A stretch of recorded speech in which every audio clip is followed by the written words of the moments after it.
Welcome into A to Z Sports Prime Time on a Tuesday evening.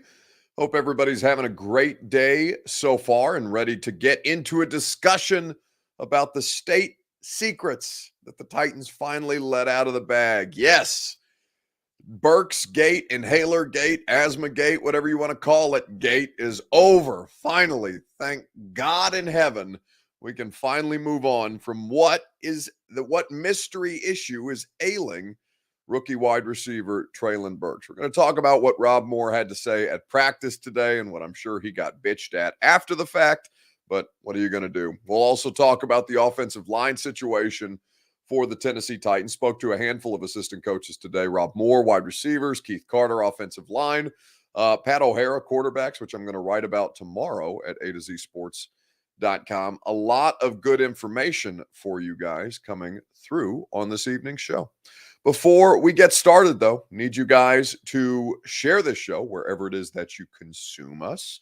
If you're hanging out on Twitter, please retweet the show in the bottom right-hand corner of your screen. If you are on YouTube or on Twitch, please subscribe to the A to Z Sports channel where you can get our live stream coverage 7 days a week if you like. And if you're on YouTube, go ahead and throw a like on that video if you would be kind enough to do so. If you are on Facebook, you can share now to public. That's in the bottom left-hand corner of your screen, and we would appreciate you doing so. And now that more of you guys are here and that you're sharing the show and you're inviting your friends to come hang out with us, we can go ahead and get this thing rolling officially. Welcome into A to Z Sports Prime Time on a Tuesday night. I'm your host, Buck Rising, if you're new to our program. And I'm proud, as always, to be presented to you by our friends at Two Rivers Ford. Two Rivers Ford, the best in the business since 1983, the best car buying experience can be had, whether it's new vehicles that you are after or a pre-owned vehicle that you know you need to trust. Two Rivers Ford in Mount Juliet or online at tworiversford.com. The Ashton Real Estate Group of RE/MAX Advantage, Gary Ashton, the official real estate agent of the Nashville Predators and of me. I got my home through the Ashton team 3 years ago this month. Gary Ashton will help you get your dream address without the stress. All you got to do is go to GaryAshton.com. So, a lot of interesting stuff coming out of Titans OTAs today. And it's funny, producer Reed brought this up to me before the show got started. Immediately, B French in the comments. Buck, you owe some apologies out of the gate tonight, buddy. Hashtag asthma. Well, I'm curious because I don't think I'm too proud to apologize when I know that I have erred, but I don't know what you're demanding an apology from me for. Is it an apology because I made fun of somebody with asthma? I don't think so. I don't think that's typically the way that I go about things. Is it an apology? Is it an apology that I owe to you because you said that Treylon Burks has asthma, and I probably said, yeah, I either don't care or it's speculation at this point. Well, that's exactly what Rob Moore put to rest. Fortunately, enough of these state secrets with why the hell the first-round pick is out on the practice field with an inhaler in his hand. Rob Moore, in speaking to him today, we were asking about Treylon Burks and the progress that he's made, and Teron Davenport just asked him a simple question. A lot of negative stuff has been covered around Treylon Burks. What are the positives? And Rob Moore was kind enough to volunteer the information as to what the hell is wrong with this kid. A lot of different ways, man. Treylon's worked hard, comes in early in the morning, board work, walkthroughs, everything you could think of, mobile class. We do it's a lot of different things to try and shorten the learning curve and get him caught up to speed. A lot of focus on the negative with him, it's just the problems he had starting off. But what are some of the positives that you've been able to gather? Yeah, that's unfortunate. Some of those things that happen were kind of out of his control. Just the kid was, got asthma. Those things happen. But in regards to, he understands what the expectations are, but I think at the end of the day, it's just really him getting himself immersed in the culture of how we do things here, how we play here, which is different from every player that comes in here from college, because we ask these guys to do things that a lot of teams don't ask them to do. So that's Rob Moore just kind of talking about it in real and honest terms. And he's right. It is unfortunate that Treylon Burks, the thing that got magnified, whether it was a full-on asthma attack, whether it was just like I personally don't have asthma, so I can't speak to what it was that Treylon Burks was going through at the time of rookie minicamp when, all of us clearly saw that he was doubled over and laboring. A lot of people making jokes about his conditioning, about his weight, and all these different things. And in reality, yeah, he's dealing with a respiratory problem. It's tough. It's really difficult to do, turns out, especially when you're in a new place and adapting to allergies at the time on top of asthma and breathing issues, and you're using your inhaler and you got a bunch of microphones and cameras pointed at you, and it turns into this shitstorm because nobody will tell us what the hell happened for a month. So we're all just out here speculating about what Treylon Burks did or did not have wrong with him. And finally, Rob Moore is just like, yeah, it's unfortunate what happened. He had an asthma attack. These things happen. It's completely easy. It's just that easy. Derek Othello West on Facebook Live says, think Vrabel is mad at Coach Moore? Hell yes, I do. I bet Mike is pissed because Mike doesn't want to answer questions about asthma, and he'd rather answer questions about, by the way, Treylon Burks did not practice today, which is notable. Was not available, according to the head coach. He would not go into more detail than that, other than he was simply not available at this point. Mike doesn't want to deal with it. He's not going to acknowledge it. He's going to snort and huff and puff at us every time we bring up tree pollen or something like that. And in reality, it's just as simple as Rob Moore laid out. Now, maybe Mike doesn't want a full day news cycle out of this. And that's exactly what's happened after the fact, once the information was disclosed. But it shouldn't be this kind of painful, this kind of subterfuge that you continue to see from the Titans coaching staff unnecessarily. If they're protecting players on when it comes to injuries and they don't want to give us more information than they have to give us, I'm frankly okay with that because I understand that their intentions are good. But when it comes to just this overprotection to the point where it just leads to rampant speculation, because we're all out there every time that it's available for us to be out there. And if something's wrong with Treylon Burks, we're going to continue to ask why. And if you don't give us a simple answer, it's like, yeah, kid's got asthma, he's working through it. We're finding ways to make sure that we put together a plan that's going to make sense for him and for what he's dealing with. Because it's not like he's the first NFL player to have asthma. Plenty of people have asthma. I don't know who else on the roster has asthma, but I'd be willing to bet that one of the 90 other players on this team right now probably deals with some kind of asthma issue, and nobody's talking about it because it's not being hyper scrutinized and hyper analyzed the way that Treylon Burks is. Now, if it ends up affecting his performance, then it becomes a different discussion. And listen, to this point, frankly, it has.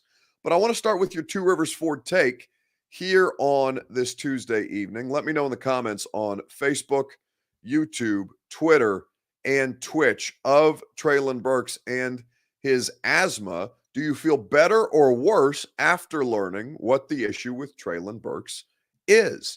Let me know in the comment section. We'll discuss it together. It's your Two Rivers Ford take. We do it each and every night. While you guys let me know how you feel about that, better or worse, I'll tell you about the people who make the Two Rivers Ford take possible. That, of course, is Two Rivers Ford. Now, you can be looking for a new vehicle in this market right now. You can be looking to do the Built For You program the same way that I did, which allows you to select any new Ford, any customizable accessories in any color that you choose. Two Rivers Ford will build that vehicle for you and deliver it right to your door. But if a new car isn't necessarily in your budget right now, Two Rivers Ford has Ford Certified Blue Advantage pre-owned vehicles on the lot in Mount Juliet. If you're looking for a pre-owned vehicle, you want to make sure that you get it from a dealership that you can trust. And there is no more trustworthy name in the automotive business here in Middle Tennessee than Two Rivers Ford. You want to know that the vehicle that you're getting is going to be reliable, going to be trustworthy, going to be something that you can depend upon. That's what Two Rivers Ford wants to make sure that you get, because they pride themselves on award-winning customer service and quality American-made Ford vehicles. Two Rivers Ford in Mount Juliet or online at tworiversford.com. So, do you feel better or worse about the situation for Treylon Burks, now knowing that it is officially asthma. He slipped it out, says Derek. It was some HIPAA stuff. And he probably didn't care what Vrabel said. No, I don't think he's doing it. I don't think he's doing it to intentionally like spite Vrabel. I think that it's just not that big a deal. Like Rob said what he said, and it's not that deep. Again, I want you to hear from the Titans wide receiver coach talking about this today because it just came out casually in conference. A lot of different ways, man. Treylon's worked hard, comes in early in the morning, board work, walkthroughs, everything you could think of, mobile class. We do it's a lot of different things to try and shorten the learning curve and get him caught up to speed. A lot of focus on the negative with him, it's just the problems he had starting off. But what are some of the positives that you've been able to gather? Yeah, that's unfortunate. Some of those things that happen were kind of out of his control. Just the kid was, got asthma. Those things happen. But in regards to, he understands what the expectations are, but I think at the end of the day, it's just really him getting himself immersed in the culture of how we do things here, how we play here, which is different from every player that comes in here from college because we ask these guys to do things that a lot of teams don't ask them to do. So that's Rob Moore talking about Treylon Burks. And again, it was just casually mentioned. It's not that deep. And this is kind of the whole, secrets out as a title thing is maybe a little more inflammatory than it needs to be, but like it's just a part of what he's going through. And for people to understand why he may be dealing with these issues, I think it's completely fair to say, yeah, the kid's got asthma. It's okay. Plenty of people has asthma. I'm sure a good percentage of you listening or watching the show, wherever you're listening and watching to the show tonight, have asthma and can speak to this better than I can. Better. At least he's in shape, says Brad Hoheimer, which is something that was continuing to be lobbed as an indictment of Treylon Burks, because I had a couple people send me that clip of Sam Pittman, the head coach at Arkansas, last summer at SEC Media Days, talking about Treylon Burks and that that they had required him to get into better shape. Sam Pittman at the time in that SEC media availability had said he had played himself into better shape. And you saw the results. If you guys watched any Arkansas football last year, this kid's a stud. And so how he adapts to, new air quality in Tennessee versus Arkansas, how that affects his asthma, I don't have all the information on how much more that would affect his performance than your average wide receiver who doesn't deal with asthma. There's been plenty of NFL players who've had to deal with inhalers. It's not the end of the world. It's going to be okay. If it affects his performance, we can talk about it then, but we don't have any sample size to say that it's affecting his performance outside of day-to-day OTA availability. And we have no idea what else he's doing in addition to the conditioning that they're doing out on the field and to the individual drills and to the 7-on-7 stuff that kind of make up what their individual plan is for Treylon Burks. It's not as deep as I think people want to make it to be. And I get it. It's June the 7th. There's jack shit else going on in the NFL news cycle other than Deshaun Watson allegedly being a creep, right? Like outside of that, unless you guys want to spend a bunch of time on that, you'd rather talk about Treylon Burks and an inhaler. I get it. I totally understand. But as far as like freaking out about this and getting into, bust or John Robinson doesn't do his homework or blah, blah, blah. Mike Vrabel said they knew about the asthma and they took the kid anyway. They traded up to get him because they felt that it was going to be the best move. If it pans out, great. If it doesn't, we can talk about it then. But for now, it's just not that deep at this point. Look at Corey Stringer. He died a long time ago on the football field playing for the Minnesota Vikings. The center, it was so hot outside, he died. SMA, good God, Dirk. I don't know the details of that story. I don't know if it's asthma related, but Dirk Money Swag Fly on YouTube is citing Corey Stringer as something that needs to be paid attention to. I'm unfamiliar with the story, Dirk, so I'll have to go look it up after the fact. But yeah, they have to be careful with the kid, right? Now, ideally, you wouldn't want to have to handle a first-round pick with the amount of care that it seems that they're having to handle him with so far. But again, I would say to you, go watch him play in the SEC. It does not look like it greatly affects his performance against the top caliber college football competition. He will play in the NFL. How good he ends up being, nobody can say at this point. But that the asthma would be the thing that determines him as a bust, I think is just generally dramatic and, not that deep at this point. CJ had asthma. Jesus, he was still that fat.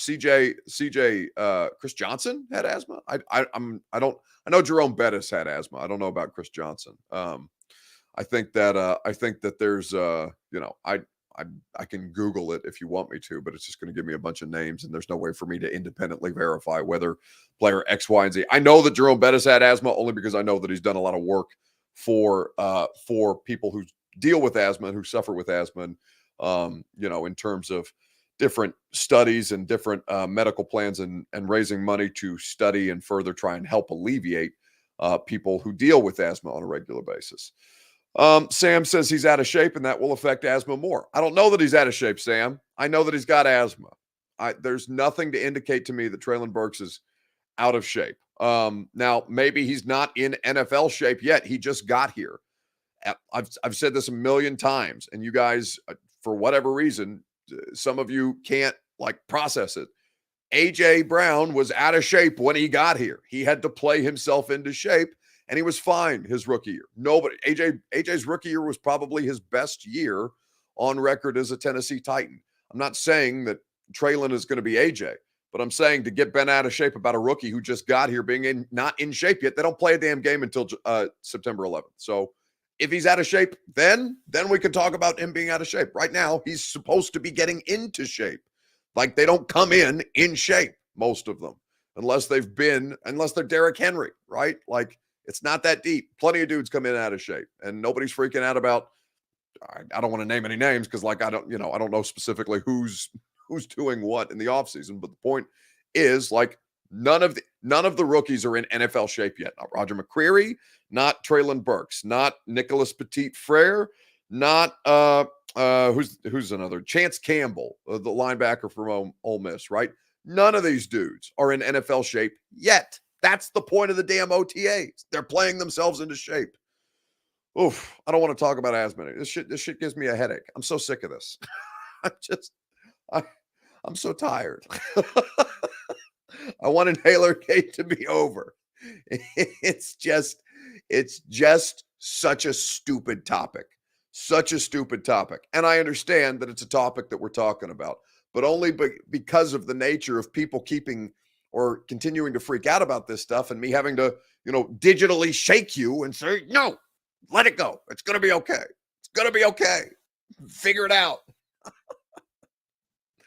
Hell, I'm out of breath walking up the stairs. Now I'm out of shape too, but come on. It's just such a waste of time.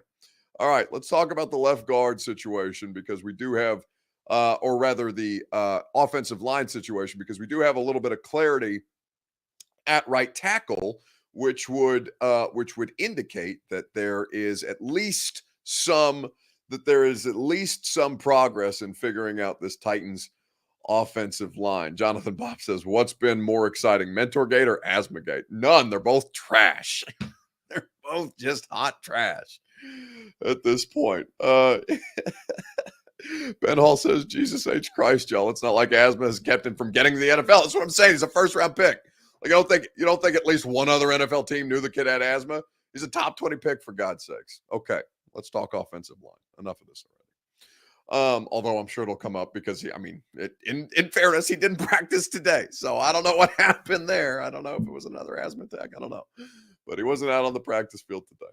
Anyway, so with talking to the assistant coaches today, we talked to offensive and defensive assistant coaches today, and we got the opportunity to catch up with Keith Carter, who, of course, is the lead offensive line coach. Now, we have had some clarity from this from Mike Vrabel in the last couple of weeks as well on Dylan Radins and him seeing the majority of his work at right tackle at this point, which is the purpose of this time of year. They're trying to figure out, okay, who makes sense where, who needs to be spending more time here. And now they seem to have determined that Dylan Radins time is best spent in the right tackle spot. So the question that I'd like to pose to you guys is this. If Dylan Radins is the right tackle, who is the Titans' left guard? Let me know on Facebook, YouTube, Twitter, and Twitch. We'll talk about this together. I'll let you hear from Keith Carter in just a moment. But if you had to pick a name, knowing that things are trending towards Dylan Radins playing at the right tackle spot, who is the best fit for the Tennessee Titans at left guard to fill out that starting offensive line? Let me know on Facebook, YouTube, Twitter, and Twitch. We'll talk about it together right after I tell you about our friends at the Ashton Real Estate Group of RE/MAX Advantage at GaryAshton.com, the official real estate agent of the Nashville Predators, the official real estate agent of me. GaryAshton.com is where you go for your dream address without the stress and for the intel edge you need to succeed in this red-hot Nashville real estate market. That intel helps you sell your home, your current home, without any stagings or showings. It helps you maximize your home equity, capitalize on the value that is already in your home, and it helps you find your next home while this Nashville real estate market is still red hot. GaryAshton.com is where you go for the best in the business. Use the team that your favorite teams use. That's the Ashton Real Estate Group of RE/MAX Advantage at GaryAshton.com. So, if Dylan Radins is playing the right tackle spot, who's going to slot in at left guard? And I see a couple of answers from you guys, but first I want you to hear Keith Carter talking about Radins and his progress on the right side. How's that going? Yeah, he's working a lot at right tackle right now, and he's doing a nice job. He's progressing, the way we had hoped, and we're excited. But still, we got to get pads on, like you guys know, and play real football too. So, but he's doing a good job. What's it kind of mean for his development? They sort of focused a little bit more on one position, and also, I guess, for the offensive line in general. Yeah, I think it just gives him an opportunity to get comfortable and, be in the same stance every day and see things from the same side of the ball every day and stuff like that. So that's always important, but it's a luxury you don't usually have in this league until you've earned that starting job. You only can dress 7 or 8 linemen, so you got to be able to play multiple positions. But I think it's been beneficial for him. What does he do when the pads come on to kind of earn that job in camp? Yeah, I think, for him, he's very analytical, and he's just got to learn to cut it loose and trust his training and trust his ability and just kind of build that confidence to play fast. He's very smart, very intelligent, very cerebral. And it's just breaking through that wall of overthinking and having that slow you down. So that's Keith Carter talking about Dylan Radins. And the last portion of that is the thing that kind of catches my attention, because that is criticism from, well, not criticism, that is constructive criticism, for lack of a better term, that Keith Carter said of Dylan Radins in his rookie year, that he overthinks things, that he gets kind of bogged down basically by overthinking and just kind of, needs to loosen up in the position and play the position. Now, maybe part of that, and again, this is pure speculation on my part, maybe part of that is just the fact that they've moved him around to a bunch of different positions and he's not yet fully comfortable at just playing the one spot. So for Dylan Radins, ideally you would not want to hear the same things being discussed in year 2 of him as they were in his rookie season, where he was almost I don't want to call him a non-contributor, because he did start one game at left tackle and they won the game and he played fine against the San Francisco 49ers. I think, and I talked about this on radio today, and we talked about it with Greg Cosell after that Thursday night football game, that that was one of Todd Downing's better performances to help develop a protection plan that was going to help keep Dylan Radins basically in check, for lack of a better term, or help him, basically support him. You remember a lot of the conversation around Jack Conklin his rookie year when he made All-Pro, and people were talking about, did Jack Conklin do this independently, or did Jack Conklin have help? And in reality, like, at any given point, the way that their blocking schemes work, you may have a tight end or a slot receiver helping you chip or whatever the case may be. Like there's not a ton of, you're not all the time going to be just left out on an island to block Myles Garrett or JJ Watt or Nick Bosa or whomever. But for that game in particular, the protection plan was designed to help Dylan Radins. Dion says, Buck, I want you and the rest of the media to get into Vrabel's ear and have him call up Mike Munchak to bring him in to work with the offensive line. No, why? I mean, Keith Carter's fine. Like, I don't care that. I mean, I know people love Mike Munchak here. I know he was a great player here. I know that his head coaching tenure here didn't go, ideally the way that maybe many of you wanted it to go. But like, I don't think they need Mike Munchak. I think Keith Carter did a great job with the offensive line. I think Keith Carter and Mike Sullivan, who's the assistant offensive line coach, I think they've been fine. Like, I know that the collective unit last year was not good, but I mean, there was zero complaints about that in 2020 when they were having to shuffle all the parts around and Taylor Lewan wasn't available for hell. You guys loved Keith Carter in 2020 when Taylor Lewan went down and, they're having to find all these different ways to field an offensive line without Isaiah Wilson contributing as a first round pick and without Taylor Lewan contributing as a former first round pick. They do well with what they have. Jimbo says it perfectly. They do well with what they have. Now, again, they've been trying to retool this thing for a couple of years, and how Nick Petit-Frere, the Ohio State third round pick, performs or how he ends up contributing or all these different things, that's a different conversation because he's flatly not a guard. Dylan Radins can play guard and tackle. Petit-Frere is not going to play inside at this point. Now, while I do acknowledge Mike Munchak is regarded as one of the better offensive line coaches in the league, is he still in Denver? Or I think Mike Munchak might be retired. Producer Reed maybe look that up for me to see if Mike Munchak's on a staff right now, because I feel like I know he was in Denver. He was in Pittsburgh, then went to Denver. And I want to say that he's not in the league at this point. I know that they've obviously had a coaching change in Denver since Vic Fangio was the head coach, but I would have to rely on producer Reed to look that up for us in real time. Point being, who's going to play left guard at this point? Because Aaron Brewer hasn't been here for any of the OTAs. I haven't seen Aaron Brewer once at any of the OTAs. Jamarco Jones as a free agent pickup, but he's not somebody who's got a wealth of experience at this point. I think that when you kind of look at the left guard situation, it's pretty interesting because I don't know how good you feel about Dylan Radins. There's not a big enough of a sample size to know how this thing goes. But we did ask Keith Carter today about Brewer at left guard, and this was the Titans offensive line coach's thoughts on the matter.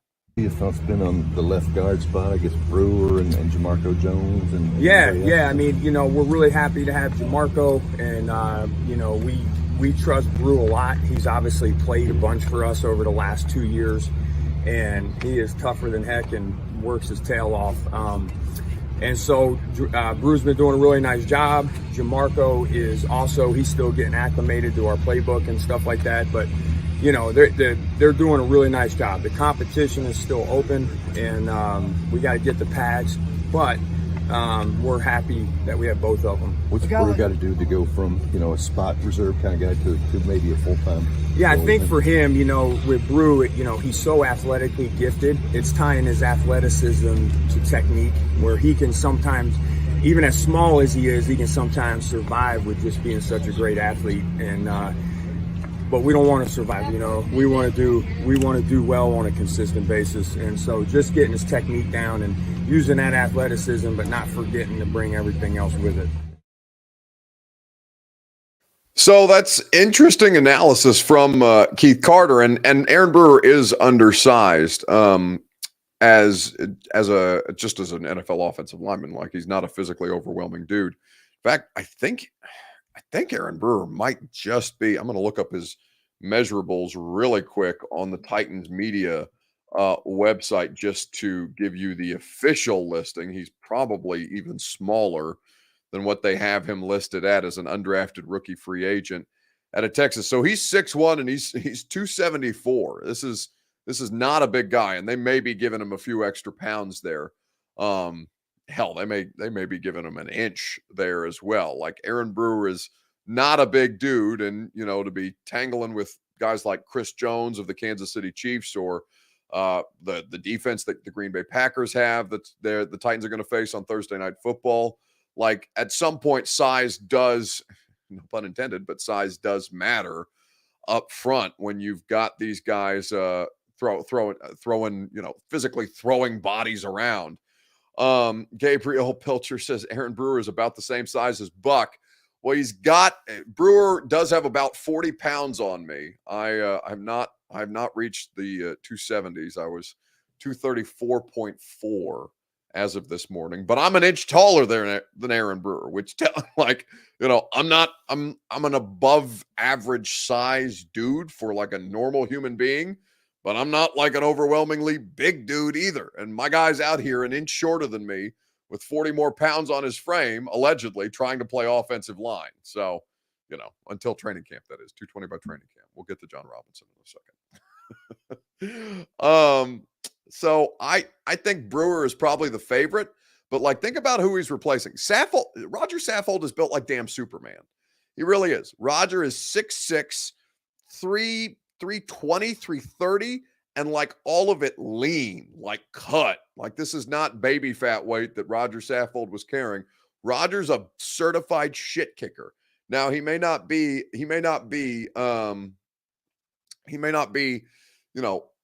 as good of a player as he was at the height, because there was a time when Roger Saffold was regarded as the best interior offensive lineman in the sport. And there was a couple seasons with the Titans where he was that. Last year was not the case, and he's looking to kind of reclaim some of that with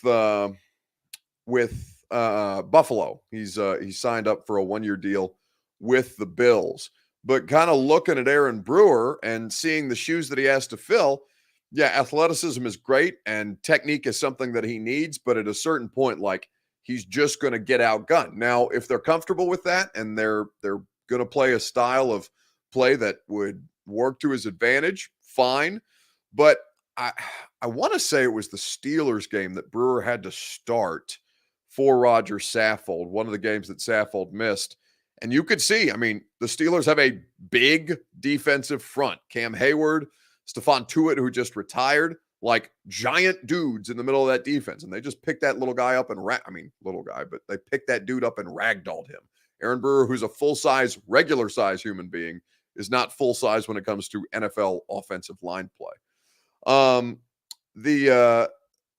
Let's see. It's funny watching Titans fans doubting the selection of Treylon Burks. You guys just got one of the best athletes you'll ever see. He's a damn good hunter too. Well, nobody cares if he's a good hunter. Like, it doesn't do anything.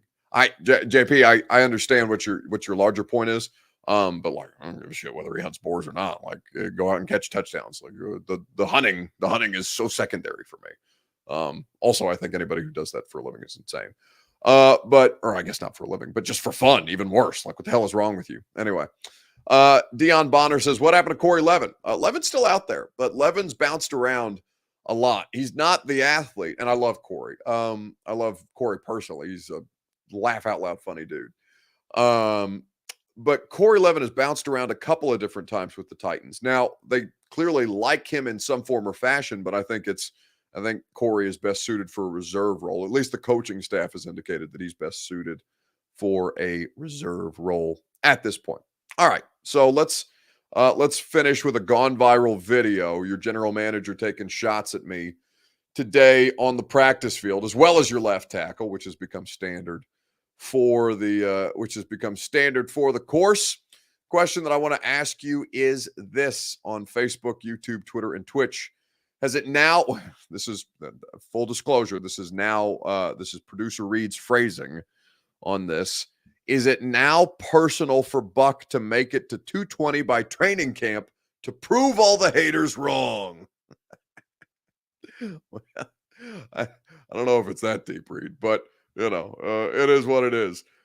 Is it now personal for me to lose this damn weight so I can get John Robinson and Taylor Lewan and everybody else in between off my ass about losing the damn weight at this point? Is it now personal for me to make it to 220 by training camp to prove all the haters wrong, in the words of producer Reed? Perhaps this will be the case. Let me know on Facebook, YouTube, Twitter, and Twitch.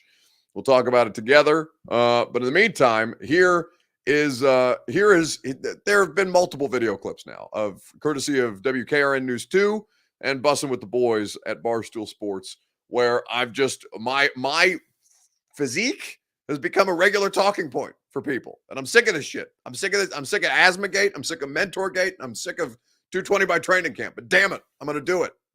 I think that's the word on the street, dude. You got to call Buck. Ooh. By the way, Buck Rising looks slim. No way. He doesn't look skinny, but I'm saying like he looks like he might have just got broken up with. Him a good you know what I'm saying? I mean, he doesn't look skinny. He looks like he might have got broken up with like 3 weeks ago. But I saw him. I was in the middle of doing like a tackle tight end combo thing, and I looked back and Buck's there, and he was just enjoying the show too. No camera out or nothing. He was just arms crossed. And I go, Buck, you look decent. He was like, it's the black, in his fucking marble voice. And I was like, you get broken up with? And he goes, ha! Not yet. That's his laugh. That's my depiction of his laugh. Yeah. Ah! I don't know if he got broken up with. I think he just needs to tighten it up. No, he said no, but I think he's definitely. He's out kicking his coverage. Yeah, she's a dimer. Yeah. I mean, no, yeah, she's a pretty girl. We don't want to give him the compliment. No, it's not that I don't want to give him the compliment. I don't want to talk about other men's women when I'm married with two kids. Like, yeah, she's a pretty lady. Yeah, but you call a woman a dimer, it's like it kind of seems disrespectful to your own wife. Yeah, that's why I said he's out kicking his coverage. You're like, yeah, she's a dimer, and I'm thinking I have to say yeah here. Hey, you made me look like an asshole just now, just by explaining that. But yeah, good for Buck, dude, dropping the LBs. I was really worried about his cholesterol levels. Oh, we still got time. Like the diet thing's it's a lifestyle change. It's a lifestyle change, and I think it gets worse during the season for him. Oh yeah, because they go up in the press box, and he always tweets those photos about eating that shitty ass food. Yeah, I don't follow Buck. I probably should at this point. You don't follow Buck? I don't follow Buck, and it's more of a because I know he wants me to follow him thing. You know what I'm saying? It's an ego thing. It's an ego thing. Yeah. It's like an alpha thing. Which is an ego thing. Is it? Yeah. Oh. Maybe if you think I got to be the alpha in this situation, it's an ego thing. It's an ego thing. I'll tell you what, dude. I gotta follow Buck. I'm gonna follow him right now. I'll follow him right now, dude. But yeah, going back to what we were talking about, doing well too. His numbers have been boosting. I've been watching. Been watching from the weeds. Keep it high. Buck Rising just texted me and said, "Daddy," he says, just totally unbearable. I'll tell you what, I do like Buck. I think Buck's all time. He's a good dude. Come on, John. Oh, did you skip Zumba this morning? Zumba? You look good, buddy. Unbelievable. All these bastards. Every one of them. John Robinson, Mike, well, not Mike. Mike hasn't taken a shot at me about my weight yet, but I haven't been able to go live to a press conference in a minute. What does this comment say? They're hitting on your girl, Buck. You got to fight them now, says Stephen King. I'll kick both their asses. I don't care if they both played in the NFL. Year 10 for Will or Taylor Lewan. I'll kick them right in the knees. No, it's all love. Listen, this is the one case where bullying still works. Like, they are bullying me into losing the damn weight. So I am absolutely going to get this shit done. I've got 6 weeks until training camp. The ball busting is at maximum capacity, especially John, man. I told John he can come with me to one of these workout classes because 220 for training camp also applies to you, J-Rob. Come on, John. Oh, did you skip Zumba this morning? Zumba? You look good, buddy. You skipped Zumba this morning. I don't even know what the hell Zumba is. Anyway, that's the show for tonight, I guess. I don't know what else we got to do. 220 by training camp, that's the goal. 234.4 as of this morning. So about 14 more pounds to go. Cracks me up. Anyway, yeah, listen, Derek says, hell yeah, Buck, I'll do it with you. I hope, not that I'm any kind of I think I'm probably the least inspirational person of all time. But yeah, listen, man, if you guys are out here trying to lose some weight too, I respect the hell out of that. It's not easy because it's not just like working out. Working out is the easy part. You know what I'm saying? Like it's the diet change that has really been the difficult part for me, especially with like the primetime schedule. Because you guys know that I'll wrap up the show. I've worked a full day, and maybe I want a snack, but it's 9:00 at night, which is of course the last thing that you want to be doing. So the diet change is the thing that we have had to adjust, and that has been the most difficult part of it. But yeah, listen, I'm out here talking about my weight publicly. I don't care. I'm here for the public shame, the scorn, and whatever the hell else will motivate me to lose this damn weight finally. But if you guys are out here doing it too, I respect it. If you guys tag me in it, I'm happy to share it. If you don't want to do it, you want to do it on your own thing and within the comfort of your own privacy and motivation, you do that too. Whatever it is that gets it done for you, I am 1000% in support of you guys doing the same. Anyway, radio show tomorrow. We've got the dumbest thing in sports this week. I'm going to give you, for whoever gives me the dumbest thing in sports, I've got a pair of free sounds tickets to send you to a game. Let me double check what Lucas texted me. What else is on the show? I know we're getting Tony Vitello, the Vols baseball coach, at some point this week. Oh, Mike Giannetti, Spotrac. We're going to talk about what the hell the Los Angeles Rams are doing with their salary cap and why the Titans can't do the exact same thing, because it's crazy to me. And also Kevin Byard was on the radio show today. KB was great. I think it's well worth your time. Go check it out in the podcast of the radio show. All you got to do is look up the Buck Rising Show, just as it's spelled right there. I think you guys are going to really enjoy the Kevin Byard interview. Mike Giardi, the NFL Network, on Monday was great. We had all kinds of great guests, and we're going to continue to have great guests throughout the course of this week. And if you don't get it on podcast, listen to it live from 10 to 1 on 104.5 The Zone. Okay, you guys have a great night. I'll see you back here tomorrow, and we'll do the primetime show again, radio at 10. And if I don't talk to you then, I'll see you tonight or tomorrow night on A to Z Sports Primetime.